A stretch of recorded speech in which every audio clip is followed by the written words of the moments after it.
నేను మీకు ఒక యథార్థం చెప్తున్నాను ఇవాళ. ఒక్కొక్కసారి ఏ దీక్ష లేకుండా అయ్యప్ప స్వామి గుడికి వెళ్ళినటువంటి కొంతమందికి అసలు జీవితంలో అయ్యప్ప దీక్ష తీసుకొని వాళ్ళు కొంతమంది ఆ గుడికి వెడితే 50 సార్లు దీక్ష తీసుకున్న వాళ్ళకన్నా కూడా అద్భుతమైన రీతిలో అయ్యప్పని సేవించుకునే అదృష్టాన్ని ఆయన ఇచ్చిన సందర్భాలు ఎన్నో ఉన్నాయి. దేనివల్ల ఇస్తాడో తెలుసా అండి? వీడి నా దీక్ష పట్టాడని ఇవ్వడం కాదు. వీడికి ధర్మమునందు అనురక్తి ఉంది, వీడికి వేదమునందు అనురక్తి ఉంది, వీడికి నా రూపమునందు అనురక్తి ఉంది, ఈశ్వరుడి యందు అనురక్తి ఉంది. అది ఆయనకి చాలు.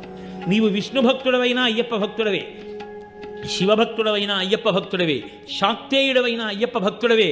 నువ్వు ఏ రూపాన్ని భక్తితో కొలిచి వేదాన్ని నమ్మి జీవించినా నువ్వు అయ్యప్పని చేరుకోగలవు. అది ఆయన గొప్పతనం. శివకేశవుల యొక్క అభేదమైనటువంటి రూపం, అంతటి గొప్ప స్వరూపం, సమస్త దేవతా సమాహారము. అటువంటి మహాపురుషుణ్ణి సేవించడానికి